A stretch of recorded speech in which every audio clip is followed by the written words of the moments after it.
जय श्री राम। अघोरी साधना का नाम सुनकर लोगों के मन में या तो भय व्याप्त होता है या उनके मन में एक मलिन साधना के बारे में जो मानसिक दृश्य होने चाहिए वो चलने लगते हैं। अब ये बात प्रमाणित है कि मनुष्य की समाज में प्रतिष्ठा उसके व्यवहार से, उसके संस्कार से नहीं की जाती। उसके पास कितना धन है, कितना उसका नाम है, इससे की जाती है। ईश्वर सबको जीवन में एक ना एक बार समृद्ध होने का अवसर जरूर देता है, लेकिन कई बार आदमी खुद गलती करता है या कई बार अपने स्नेहजनों के कारण किसी मुसीबत में फंस जाता है। और भी बहुत सारी धन वैभव प्राप्त करने की साधनाएं हैं जो शास्त्रों में विधिवत रूप से वर्णित हैं, और वो प्रयास रहेगा कि इस चैनल पर आपको दी जाए।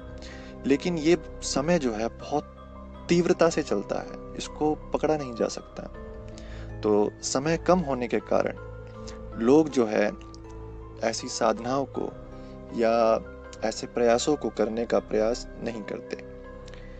अक्सर सभी शास्त्रिक साधनाएं मर्यादित या विधिवत ना होने के कारण फलित ही नहीं होती, क्योंकि पूर्णतः ज्ञान नहीं है लोगों में कि कौन सी चीज कैसे देनी है, कितनी देनी है। फिर से बता रहे हैं कि YouTube भरा पड़ा है ऐसी चीजों से। मतलब एक चीज आप सर्च करो और हजारों उस पर वीडियो मिल जाएंगी, और कभी भी आप देखोगे कि एक ही चीज, एक ही टॉपिक के बारे में अलग अलग वीडियो में समानताएं नहीं मिलेंगी। कोई कुछ कहता है, कोई कुछ कहता है। खैर, वीडियो पर आते हैं कि बहुत सारी मुस्लिम साधनाएं भी ऐसी हैं। उनमें बहुत सख्त नियम भी होते हैं। कुछ साधनाओं में तो बहुत गहन मार्गदर्शन की आवश्यकता भी होती है। बहुत सारी ऐसी साधनाएं हैं जिसमें मार्गदर्शन यानी कि गुरु के बिना कुछ काम चलता ही नहीं। हमारे जीवन में ऐसे बहुत से साधकों से संपर्क हुआ है जिनका जीवन धन के अभाव में या भूत प्रेत के बाधा के कारण उनका जो साधना मार्ग है उसका अंत हो जाता है या वो सफल नहीं हो पाते। एक अघोरी साधना जिसका कोई भी साधक आज तक निराश नहीं हुआ, ये वो साधना है। आदमी जब इसका प्रयास करता है, अगर मन में सही इच्छाएं हैं तो गलत इच्छाओं से कोई भी साधना सफल नहीं होती, और होती भी है तो उसके परिणाम अच्छे नहीं होते। ये बात ध्यान रखिएगा। इस साधना से साधक का जीवन अवश्य परिवर्तित होता है और साधक समृद्धि की तरफ अग्रसर होता है। अब कोई बोले कि मुझे तो रातों रात करोड़पति बनना है, तो वो सफेद झूठ के अलावा कुछ नहीं होगा। हाँ, साधना करने के बाद आपको जो ये ब्रह्मांडीय शक्ति है, जो आभा मंडल है, वो असामान्य रूप से विकसित हो चुका होता है आपके लिए। अगर आप साधना काल पूरा होने तक प्रतीक्षा नहीं कर सकते तो ये वही बात होगी जैसा बिल्ली दही न जमने दे। देखिए, इतनी प्रतीक्षा तो करनी पड़ेगी ही पड़ेगी। 1 मिनट में जिन 2 मिनट में परिसिद्ध करने वाले इसके बारे में नहीं समझ पाएंगे। एक दिन में वो सिद्ध कर लो। आजकल ऐसी वीडियोस तो बहुत चल रही हैं, रातों रात सिद्ध हो जाएगी, एक बार पढ़ लो, पता नहीं क्या क्या। तो ये उस चीज़ को नहीं समझ पाएंगे। उनमें सब्र नाम की चीज़ नहीं है, और जिसमें सब्र नहीं है वो साधना में सफलता हासिल नहीं कर सकता। ये बातें सुनकर भी हंसी आती है। पता नहीं उस पर मिलियन व्यूज या हजारों लाइक्स कैसे आते हैं। खैर, जो संभव नहीं है उसमें फिर झूठ बोलने की आवश्यकता नहीं होती है। डींगे मारने का कोई फायदा नहीं है। असल बात यह है कि अगर आप नए साधक हो तो पहली बार गलती करोगे ही करोगे, इसमें कोई दो राय नहीं। बस उसी चक्कर में बहुत से लोग निराश हो जाते हैं और उसको छोड़ देते हैं, तो बहुत सारे नए साधक उलझ भी जाते हैं। एक बार भ्रमित अवश्य होंगे, ये बात की गारंटी है। जब होश आएगा तब बहुत ज्यादा समय बर्बाद हो जाएगा। इसलिए अगर आपने करने की ठान ली है तो बेशक आप कितनी बार फेल हो जाओ, इसको छोड़ना नहीं जब तक कि आप सफल ना हो जाओ। अघोरी साधना एक बहुत ही अधिक प्रचंड शक्तिशाली उग्र तामसिक साधना है। अघोरी साधना, इसको करने से कोई भी इच्छा पूरी ना हो, ये हो नहीं सकता। ये साधना कभी भी व्यर्थ नहीं जाती। इस साधना को गृहस्थ और त्यागी लोग सभी कर सकते हैं। किसी तरह के खाने पीने का कोई परहेज नहीं है। ये साधना आपको तब करनी चाहिए जब आपके जीवन में रुकावटें खत्म होने का नाम नहीं लेती। आप बहुत परेशान हो गए हो, ऐसे ही नहीं कि चलो आज मूड हो रहा है साधना कर लें, ये बात नहीं होती है। ये जब एक व्यक्ति समझ जाएगा कि साधना करने की जरूरत कब है, तो उसको कभी निराशा हाथ ही नहीं लगेगी। ये कोई बच्चों का खेल नहीं है कि कभी भी कर लो।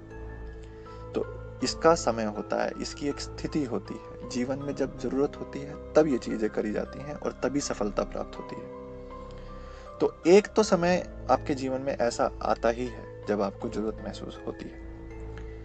धंधे व्यापार में से कोई लाभ नहीं मिलता। अगर पूरी तरह कंगाली भी आ गई हो, खाने के लाले पड़ गए हो, तो ये साधना आपके जीवन में संपन्नता लेके आएगी। मैं यहाँ पर आपको आज जो साधना बता रहा हूँ वो मनसाराम अघोरी बाबा का एक मंत्र है, उसके नियम और विधि देने जा रहा हूँ, जिसको करने से 50 से ऊपर साधकों का किसी ना किसी तरीके से तो फायदा हुआ है। फिर भी इसको देने से पहले एक चेतावनी है कि अगर आप इसको करते हैं तो इसमें मन मंदिर का किसी भी तरह का कोई लेना देना नहीं है, ये केवल आप अपनी मर्जी से कीजिएगा। ये जाने, अगर आप बिल्कुल नए साधक हैं तो कुछ चीज़ों का किसी जो आपके गुरु होंगे उनसे जरूर ये बात पूछ लें। अगर गुरु नहीं है तो स्वयं इस चीज़ को महसूस करें कि कुछ चीज़ों का ध्यान जरूर रखना है। जैसे कि पहला, कि आपके गांव के देवी देवता कौन हैं, यानी कि कुल देवी देवता जो होते हैं, इष्ट देवता, पितृ, कहीं इस चीज़ से नाराज तो नहीं हो जाएंगे, ठीक है, इस साधना को करने से। तो इस बात को कहीं से पूछ लें। आपके पास अगर गुरु हैं तो गुरु से पूछ लें, क्योंकि फिर ये सफलता नहीं दे पाएगा, और सफलता हो भी जाएगी तो आपके कुल देवी देवता नाराज हो जाएंगे, आपके इष्ट नाराज हो जाएंगे। और ये बात सिर्फ इसी साधना के लिए नहीं, ये सभी साधना के लिए है। जब भी आप कोई साधना करते हैं तो इस बात का विशेष तौर पर परीक्षित कर लें, उसी के बाद फिर कोई साधना शुरू करें, अन्यथा नहीं, क्योंकि ये अनजान शक्तियां आपका फायदा और नुकसान दोनों तरह का काम कर सकती हैं। तो चलिए मनसाराम अघोरी साधना के बारे में बताते हैं। ये साधना 41 दिनों की है। खाने पीने का कोई परहेज नहीं है, जैसे बता दिया है, कुछ भी खा सकते हैं।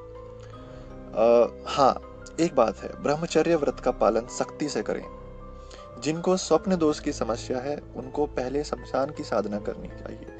शमशान की साधना अगर आप चाहते हैं तो हम दे देंगे, कमेंट में लिख देना, वरना तामसिक साधनाएं हमारा देने का कभी मन तो होता नहीं है। पर हाँ, आपने कमेंट्स आपके आ रहे थे तो हम अब तामसिक साधनाओं का, राजसिक साधनाओं का सीरीज एक शुरू कर रहे हैं। बहुत सारी वीडियो अब इस पे आएंगी। खैर, अगर स्वप्न दोष है तो शमशान की साधना आपको करनी पड़ेगी। मसान के सामने खड़े होने से ये दोष धीरे धीरे समाप्त हो जाते हैं। हम तामसिक साधना नहीं करते हैं, पहले आपको बता दें, या किसी भी तरह का इस तरह का कोई काम नहीं करते हैं, सिर्फ इनकी जानकारी है, तो इसलिए जिनको सहायता है उनके लिए केवल ये वीडियो के माध्यम से दे रहे हैं। पहले दिन साधना को शुरू करने से पहले एक बार अपने इष्ट पितृ को भोग दे दें, फिर हाथ में जल लेकर मनोकामना जो आपकी है उसका स्मरण करें और संकल्प लें। फिर सर पर काला पटका बांधें और कपड़े जो है आपको काले पहनने हैं। भोजन जितनी बार भी करो, लेकिन पहला जो ग्रास निकालते हो, यानी कि पहला जो भोग निकालते हो, वो अघोरी को समर्पित करना होगा साधना के दिनों में। 5 लड्डू, लौंग, इलायची, 11 सफेद फूल अघोरी मनसाराम को भेंट चढ़ाने हैं, और वहां से थोड़ी सी मिट्टी किसी कागज में डालकर अपने साथ ले लें। तो ये उनके लिए है जो तामसिक साधनाओं में विश्वास रखते हैं या करना चाहते हैं जीवन में। साधना स्थल का चुनाव करने के बाद आपको दक्षिण दिशा छोड़कर किसी भी दिशा में मुंह आप कर सकते हैं। सफेद मिठाई, सफेद फूल, चंदन की अगरबत्तियां लगानी है और गूगल की धूनी देनी है। साधना काल में एक सरसों का जो है दिया जलता रहे, इस बात का ध्यान रखना है। आसन आपका कंबल का होना चाहिए।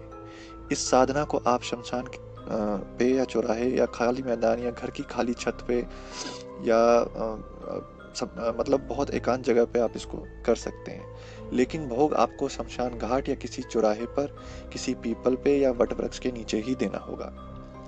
जल पात्र अवश्य अपने पास में रखें। जाप के बाद वो जल दूसरे दिन सुबह किसी पेड़ में डालना है। जाप रुद्राक्ष की माला से करें। जाप से पहले माला सिद्ध कर लें।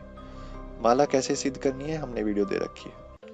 जब माला सिद्ध करने की विधि जो है आप वीडियो देख सकते हैं। 31 माला रोज जाप करनी है तो बहुत अद्भुत होगा। आपको ज़्यादा से ज़्यादा 1 हफ्ते में परिणाम मिलने लगेंगे। किसी किसी साधक को ऐसा भी हो सकता है कि अघोरी जो है वो वीर परीक्षा लेवे। अक्सर ऐसा नहीं होता है, पर अगर हो जाए तो घबराने की जरूरत नहीं है। उस अवस्था में साधक को धैर्य से काम लेना चाहिए। इस साधना को कभी खाली नहीं छोड़ना चाहिए। भोग मिट्टी के 2 पात्र लेकर एक में शराब और दूसरे में वो मुर्गा जो होता है वो डाल दें और एक गांजे की चिलम अघोरी को भेंट करें, क्योंकि उनको ये चीजें बहुत अच्छी लगती हैं। जाप के पहले रक्षा मंत्र पढ़कर अपना शरीर बांध लें और भोग तैयार करके अपने सामने रखें और 10 माला जाप के उपरांत किसी निर्जन स्थान पर अघोरी मनसाराम की आत्मा के आह्वान के पश्चात प्रदान उसको करें। कपूर को जलावें। फिर वापस आकर बाकी बचे 21 माला जाप को आपको संपन्न करना है। इस प्रकार से आपको हर रोज 41 दिन तक करना है। मंत्र हमने डिस्क्रिप्शन में दे दिया है। रक्षा मंत्र बता रहे हैं, एक माला प्रयोग से एक माला जाप का प्रयोग आप कर सकते हैं। रक्षा मंत्र का जो भी आपके गुरु महाराज का नाम है या मंत्र है या कोई भी रक्षा मंत्र है उसको आप जरूर करें। अघोर मंत्र से पहले रक्षा कवच उससे बनता है, ठीक है। फिर भी आपको नहीं पता तो हम दे देंगे डिस्क्रिप्शन में। और जब आप रक्षा मंत्र को पढ़ लोगे, एक माला उसकी कर लोगे, तो अपने पूरे शरीर पर फूंक जरूर मार लें, ठीक है, जिससे आपका शरीर भी सुरक्षित हो जाएगा। तो ये अघोर मंत्र की साधना थी, अघोरी मनसाराम की साधना थी। और मन तो नहीं मान रहा था, लेकिन बहुत ही मुश्किल से दिया है और कोशिश करेंगे अब ये सीरीज आपको दें। बहुत सारे कमेंट्स आ रहे थे इस वजह से। तो राजसिक साधनाएं भी रहेंगी और तांत्रिक साधनाएं भी रहेगी, साथ साथ सात्विक साधनाएं भी देते रहेंगे, उसमें कमी नहीं आएगी। जय श्री राम।